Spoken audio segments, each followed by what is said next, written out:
Welcome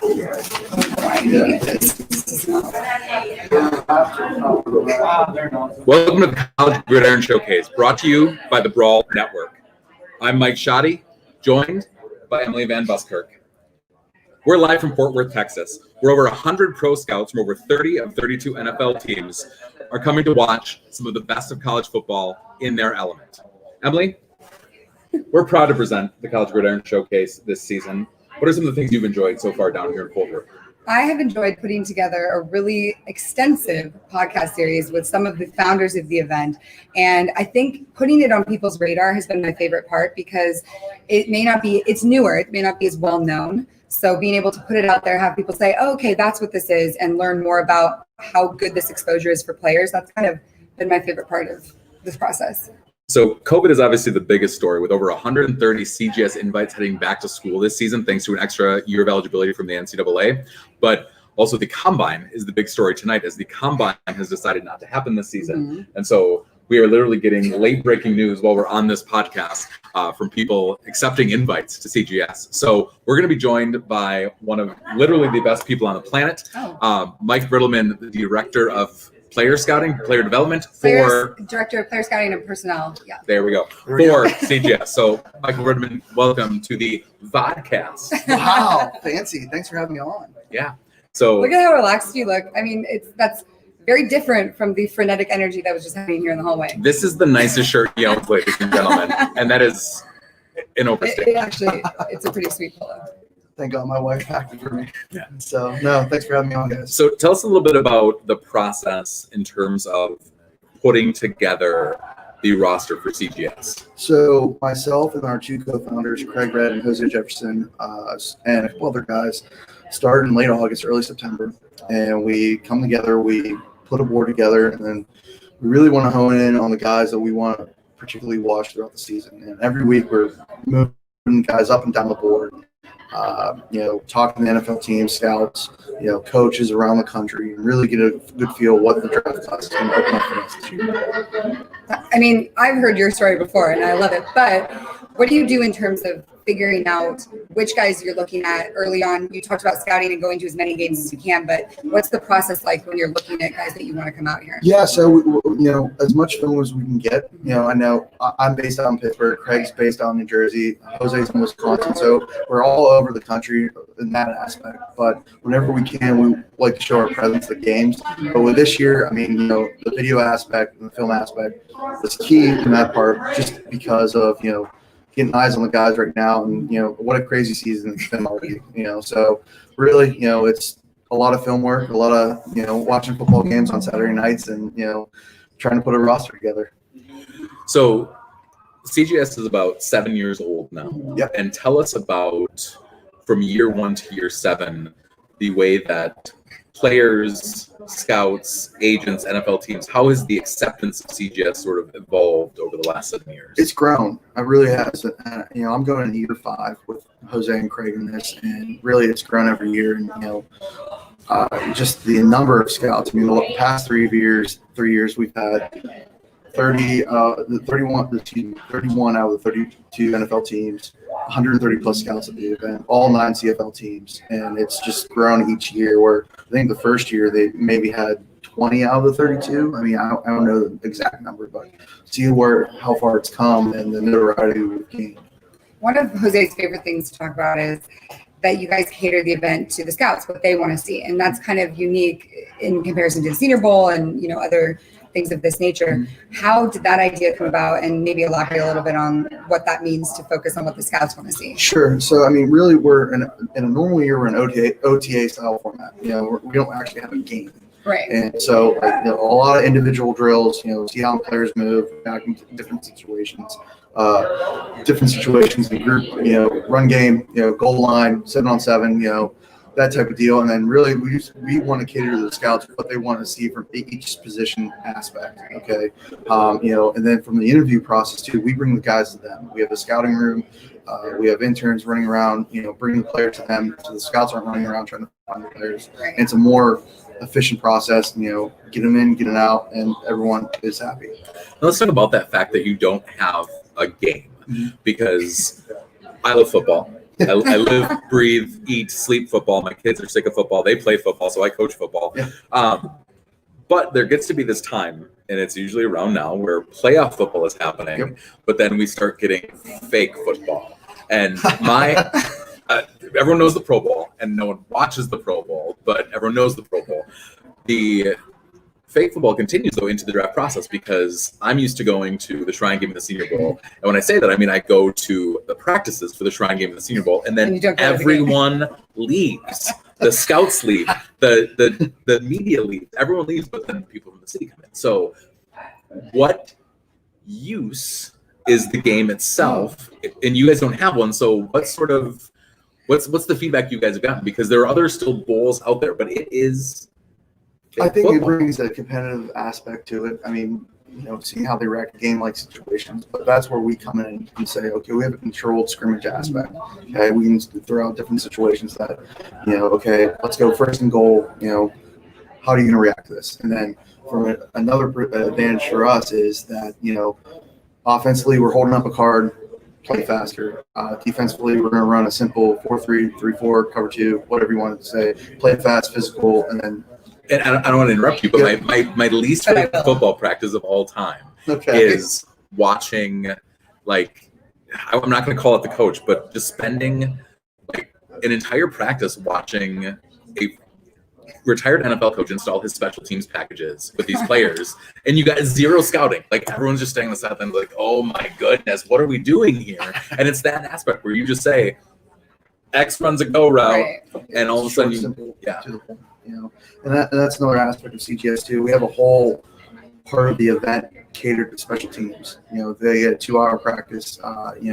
Long snappers, kickers, punters. Kickers do kickoffs. Different elements of the field goal. Punters get their hang times, and snappers get their time. So I mean, we take that element out. Give them their own time, and really, everything's more progressive and more fast in our regular event. And honestly, I think that showcases, after speaking with a couple of the quarterbacks this week that are coming, they like that aspect of it, because it then doesn't become about executing plays and doing this and doing that. It it lets them show off their arm strength. It lets them show off what those base skills are, and the scouts can see that, and they're like, okay, you either got it or you don't. Pretty much, yeah. Tell us a little bit more about the other aspects of the showcase, because we've talked a little bit about the OTA style format. You talked a little bit about the specialists. We've got some specialists coming on later, so we're excited about that. Awesome. But there's also the small school showcase, and there's also an entire symposium aspect. So what goes into that? So in a regular year, the small school showcase is really, giving the guys at the D2, D3, NAIA level a chance to be viewed.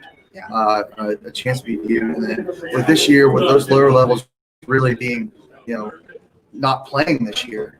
Some guys did take the opportunity to go and declare for the draft. So really, getting the scouts out. We implemented the small school aspect 2 years ago. We've had on average 80 plus scouts per year for that aspect. And then really what we do is, the scouts tell us between 12 to 15 guys, we want to move them up to our main showcase. This is my favorite thing about this entire event, because it's the best, but also the worst reality show. We talked about that. It's immediate gratification, right? For your hard work, or just immediate. But it's the guy who was picked last in dodgeball every single recess. Second last. Yeah. So that's like. I do not enjoy, but I think you need to get a reality show host to come in and do. There's one in Washington, D.C. who's actually looking for work. So I'm just saying that if you're looking for a host, there might be someone available. But the theatrics might, for those that are not going on, might be too much. Great weather we're having today, The understanding that the favorite player here is the game itself. That's your baby. And so all these are your young kids coming in, even though you're not that much older than most of them. I'll take this. Yeah. Who are some of the players you're excited that from this year's round? I already tried this with them. No, we will get it. I already tried it. I tried to ask you, and you're very fair, and you're excited about this year's group. I'm excited about football. Yeah, that was the other one. After the year we've been having with COVID and all that, I'm excited to be on the field. I'm excited to see them react and perform at a high level. Yeah. So, I mean, I know it sounds boring, but it's the truth. It's the truth. So, as a preview for later, we are going to have Brawl Network analysts Mark Lillibridge and Aaron Henderson come on to give us some of their favorite players. Yeah. So they don't have to be quite as fair. Right, as they're going to Mike, be a little more but honest. in addition, so if you can't name names, give us, as we go out to these practices and watch, what is one thing we should be looking for? I think, how they move. I mean, what the scouts are looking for, they're looking for body types most of all, looking how they move, how they react to certain situations. I mean, I know we're going non-contact, Right.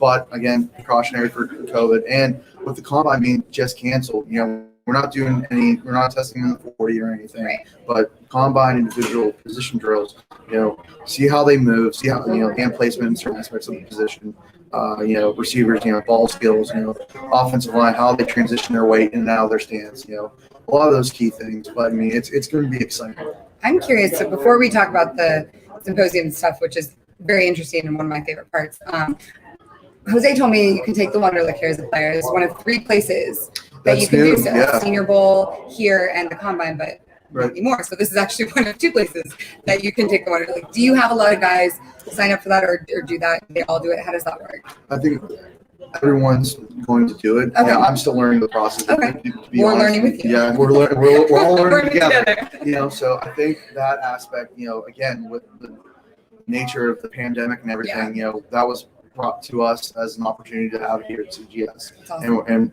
we're excited. It's a different avenue and something, again, we're growing our event. Year 7, it's exciting. It is exciting. So give us some fast facts. What are some of the players from this game that are in the NFL today that some of our viewers might know? Oh, okay. So Matt Breida of the Dolphins was here about 3 or 4 years ago. Jacob Halter, tight end of the Gunner. Well, I'm getting there. Oh, I'm sorry. getting there. I'm getting there. That's I'm my getting there. favorite one. Okay, I'm getting sorry. there. No. Jacob Hollister of the Seahawks. Mhm. Okay. Sebastian Joseph Day of the Rams. Wow. D-lineman. And then last week we announced, or a week and a half ago, we had 3 All-Pro alums. Gunnar Olszewski. I wanted to see if you were going to say the name. Okay. Good job. Yeah, I try. A lot of practice. He was first team punt returner. George Odom was first team special teamer, and then Jakeem Grant was second team punt returner. So just saying that from our alumni, really bringing the aspect of our event. And speaking of specialists, Young Hoo Koo was also here last season. Couple seasons ago. Oh. And he was NFC Player of the Month in November for the Falcons. Wow. So, And do you stay in touch with like a lot of these guys? We Because you try. said it's like a family kind of people. we try to bring that aspect. I mean, if they need anything, we're only a phone call away. Right. I mean, depending on what they need, we'll always try to be there for them, throughout their process. That's awesome. Okay, I'm going to ask about symposiums. Okay. So Wednesday, you have all this testing and everything going on, and the scouts get to meet with the players. But this thing where you have these, the symposium. There's another word for it. What's the other word that we Conferences? use? Yeah, sure. There's something else, but seminars. Seminars. Yeah. There's these seminars for the players, and it's to benefit them as they move into this next stage of their life. And after talking to Jose and Craig, actually, it's like his baby. He was very excited. Yes, it It's is. his baby. Yes, it is. It's money management. It's life skills beyond, football. It's dealing with family and friends. How did that come about, and how much do the players enjoy that aspect of it? I think the knowledge they gain from it, because that's something you really don't think about going into the league. Right. Throughout the draft process, like what is my year going to look like as a rookie? Yeah. And again, another aspect of CGS, we just want to bring a wealth of knowledge to them, and to sound corny, another tool in their toolbox. So I It's try. not corny. It's Yeah, good. I It's good try. family fun. So winding down here with Mike Riddleman from the College Gridiron Showcase, Director of Scouting and player personnel. Player Oh, personnel. He gave There me we a go. fancy title. Yeah. All right, I mean, This is just Mike. He's just Mike, but he's got his business card's very large. Yeah. Give me your over/under. I'm gonna get an actual take out of you before I let you out of Good the chair. luck. man. Good luck. You don't have to. man. You don't have to name a name. Give me a round that the highest player from CGS this year is going to get Wow, drafted. that's Wow, you really put me on the Yeah, spot. that was a tough Take- one. take your Jose's shot, right man. over there. Take your shot. Yeah, he's right over there. He's listening. I'm gonna get fired after this. No, I can't. I really can't. I just hope that everyone gets a great opportunity out of CGS, and whether they're drafted, whether it's an undrafted free agent or a camp invite. The nature of the game right now with the COVID epidemic. I hope everyone gets a shot from CGS. And I hope everyone prospers from it. So. When you're a coach as well as working, I am. Yeah, I am. D-line coach. Yeah, it's fun. It's very I'm fun. sure, and I see you with the staff here, but I see you a lot with the coaches. Y'all huddle. I'm getting pulled around a lot. Yeah. What do you get out of coaching these guys and spending that time with them, not only in the classroom or during this kind of stuff, but on the field as well? You know what? Just seeing them have fun on the field. Yeah. Really flying around. Getting to see extend their football career. And we're a very small itty bitty part in all this process. And like I said before, I tell them relax, have fun. There's a reason why you're here. Right. I might have a little tweak here and there, but I'm not going to rebuild Rome in one day, so it's a fun aspect. You don't have a Joseism, but you have your own ism where you say, do what brought you here. Yeah. Don't be a robot. Don't be a robot. Don't be a robot. Don't be a robot. Yeah. So those are good Mike-isms. I'll take them. Mike-isms, I like that. I do what I can. Thank you so much for doing it. I think that's all we have. Yeah. Awesome. This was awesome. Thanks, So guys. we're going to let you get back to work, but I do have just one final. How much is your phone blowing up because of the combine right now? It's been busy. Yeah. It's been busy. Yeah. More on Jose's aspect, and then he'll kind of say, take care of it. Right. And then I'm like, okay. I've got a boss like that too. He's over there. So we'll let you get back to your phone. Thank you so much. Awesome. Thank you. Thanks, guys. Thank you so much, Mike. Awesome. So you're watching the College Gridiron Showcase, brought to you live by the Brawl Network. Thank you so much for tuning in. I'm going to take a second and I'm going to actually do a faux pas, and I'm going to grab my phone. What I'm going to do is I'm going to RT this Twitter link, and I think you should do the same. Oh. And I think all of you should do the same as well. So this is what you got to do. Just go, if you're watching, just hit, and it's going to do a noise. So it's going to happen. We're doing this live on camera. Yeah, we're doing it live on camera. That's what you do. Retweet. We're doing it live. Do it live.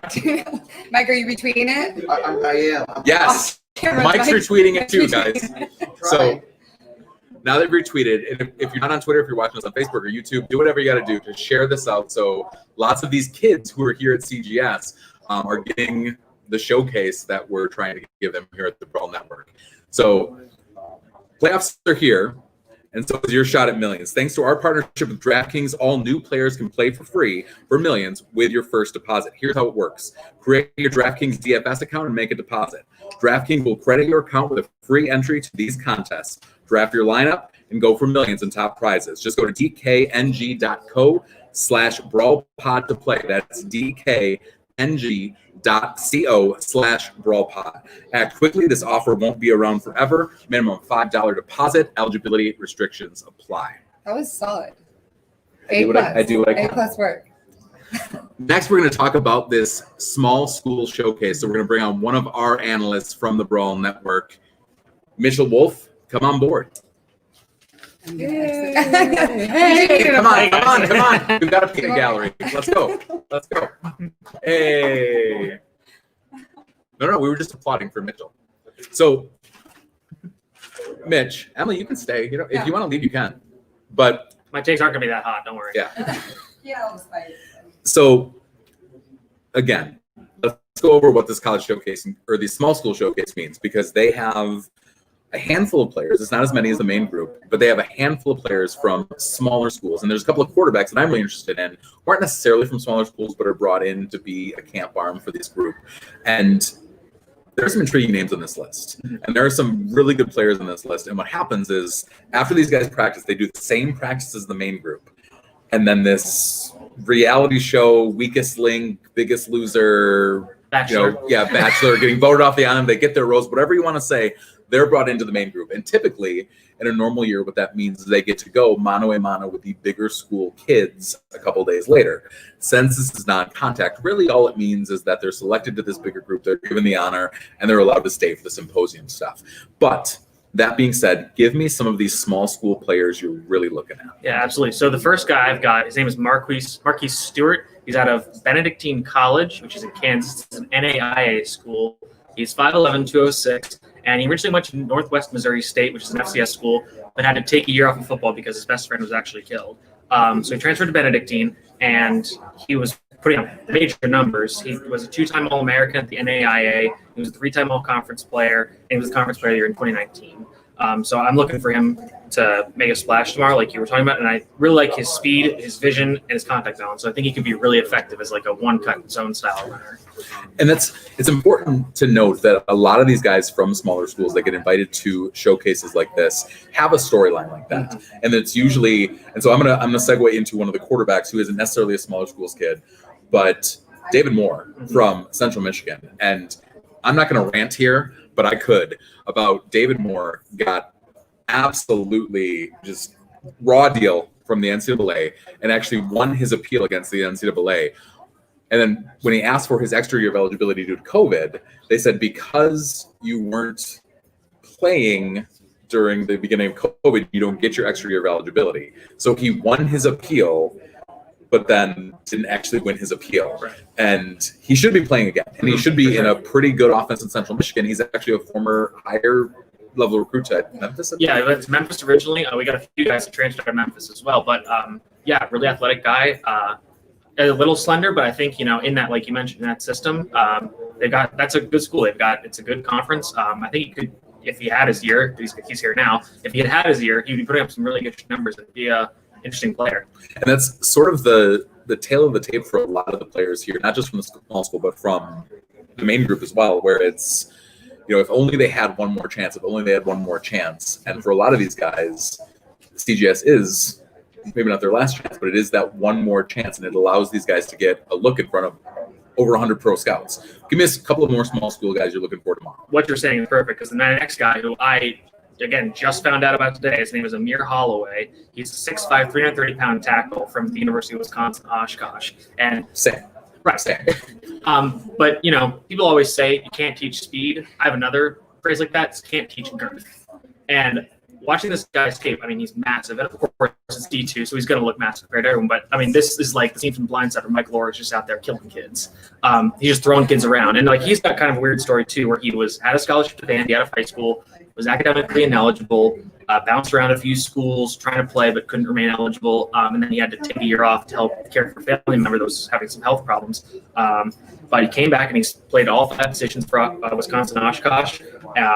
He's massive. He's a little raw, a little stiff, but I think that definitely if you get him with the right coaching staff, he can be a really effective player at any position on the line. And we'll talk about this probably a little bit later with our analysts, but there's this I call it small earth theory. Like at some point you get to the point where you're like, there's only so many people on the planet that are either this big or this fast or this strong. And if you can draft a player who is that size, do it. Whether he's from Benedictine or whatever small school, NAIA school, Division II school, Division 10 school, I don't care. If he's that size and that strong, you put him on your roster and see what you can do. Yeah.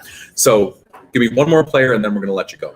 I'm going to go with Javon Grant. He's a safety from Merrimack College, which is in the Northeast. And this guy it's obviously it's a small school, but he's an extremely productive player. He's their starting safety, but he can play kind of all positions in the secondary. He's played corner. He's talked about he really likes playing that new hybrid position that you're seeing a lot of defenses, that hybrid nickel safety linebacker. And he's racked up a ton of tackles in 30 games. He's had 155 tackles, almost 100 solos, 7.5 tackles for loss, 2 sacks, 3 picks, 8 pass defense, 4 forced fumbles, 2 fumbles recovered, and 2 blocked kicks. So this guy can do it all. And he's really smart. He's graduated with a major in finance. He's seeking a master's degree in management. He has involved in finance club, and he's on their athletics diversity committee. So really smart guy. I think he's going to be really effective on special teams somehow, and maybe blossoms into kind of some kind of rotational diamond package player. So there's so many players here, and with the way the game is changing, there's so many different roles that guys can play. So I think that some of these guys I mentioned are going to be able to find spots in the NFL and contribute in a lot of ways. And tomorrow, these guys are going to get out to the field, and we're going to be there with you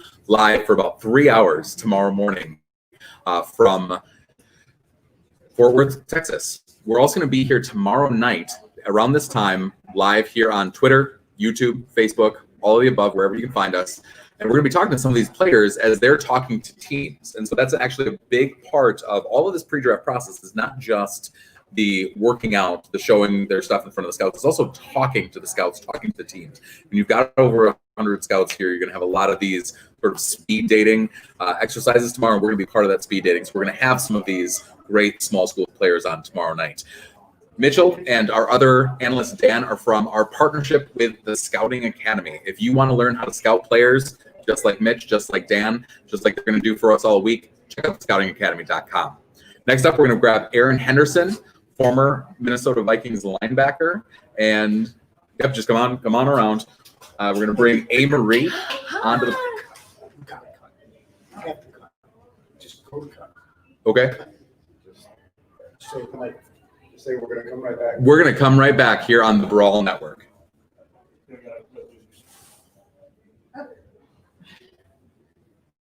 What do I hit?